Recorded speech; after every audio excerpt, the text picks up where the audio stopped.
सध्या वातावरणामध्ये पावसाचं प्रमाण हे खूप जास्त वाढलंय. पावसाचं प्रमाण वाढलं की लहान मुलांमध्ये सर्दी होण्याचं प्रमाण हे खूप वाढतं आणि जास्त त्रास होतो तो 1-2 महिन्याची जी बाळं असतात, 1 ते 6 महिन्यापर्यंतची जी बाळं असतात त्या बाळांना सर्दी झाल्यानंतर खूप त्रास होतो. कारण की ह्या बाळांना जास्तीत जास्त घरगुती उपचार आपल्याला करता येत नाही. तर अशा बाळांची कशी काळजी घ्यायची हे आज मी 4 ते 5 पॉईंट सांगणार आहे. बाळ जेव्हा ब्रेस्ट फिडिंग करतं तर नाक जर बाळाचं पॅक असेल तर बाळाला ब्रेस्ट फिडिंग करता येत नाही. तर त्याच्यासाठी असे नेझो क्लिअरचे ड्रॉप येतात. हे नेझो क्लिअरचे ड्रॉप आणायचे आणि बाळाच्या नाकपुड्यांमध्ये 2-2 थेंब टाकायचे. काय होतं, बाळाचं नाक ओपन व्हायला मदत होते आणि बाळाला छान ब्रेस्ट फिडिंग करता येतं. हे तुम्ही दिवसातून 2दा करू शकता. परंतु बाळाला ज्यावेळेस तुम्ही ब्रेस्ट फिडिंग करायला घेता त्याच्या 10 मिनिटं आधी हे 2-2 ड्रॉप टाकायचे. त्यांनी बाळाला ब्रेस्ट फिडिंग करताना त्रास होणार नाही. तर दुसरी गोष्ट म्हणजे सर्दी कमी करण्यासाठी वाफ देण्याचा प्रयत्न करायचा आहे. तर वाफ कशी द्यायची, वाफेचे खूप सारे मशीन येतात आता ऑनलाईन ॲमेझॉनवरती. ते मशीन आणायचे.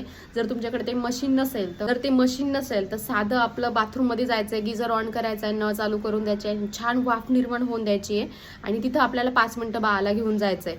बाळ छोटं असतं, ती जरी वाफ बाळाला भेटली तरी पण बाळाचं नाक ओपन व्हायला मदत होते आणि सर्दी कमी व्हायला मदत होते, उष्णता अंगामध्ये निर्माण होते. तिसरी गोष्ट म्हणजे ओव्याची धुरी द्यायची आहे, ओवा भाजायचा आहे, ओवाची पोटली करायची, त्याचा वास द्यायचा आहे, त्याचा शेक द्यायचा आहे, त्यांनी पण चांगला फरक पडतो.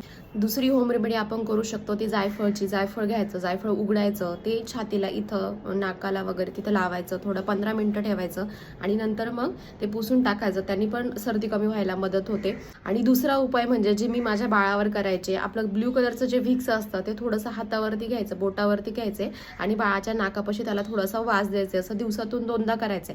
बाळाच्या नाकाला वगैरे लावायचं नाही, त्यांनी चुनचुन होईल आणि बाळ आणखीन रडल. फक्त वास द्यायचा आहे. त्याचा श्वास आपल्या नाकाला इथं श्वास आहे ना तो लागतो की नाही ते बघायचंय. त्यांनी पण बाळाचं नाक रिकामं व्हायला आणि सर्दी कमी व्हायला खूप मदत होते. म्हणजे हा जो उपाय माझ्या बाळावरती खूप वर्क झालेला. जेव्हा ते 2-3 महिन्याचं होतं त्यावेळेस जे मी घरगुती व्हिक्स कसं बनवायचं याचा व्हिडिओ टाकला आहे, ते व्हिक्स बनवून सुद्धा तुम्ही बाळाच्या छातीला किंवा इथं तळव्याला सुद्धा लावू शकता. यांनी घसांच्या आपल्या नसा असतात ते याला जॉईंट असतात, जर त्यांनी मालिश केली तर पण बाळाला चांगला रिलीफ भेटतो. दुसरा पॉईंट म्हणजे ब्रेस्ट फिडिंग हे जास्तीत जास्त तुम्हाला करायचंय. बाळ छोटं असतं, सर्दी झाल्यामुळे डिहायड्रेशन जास्त होतं.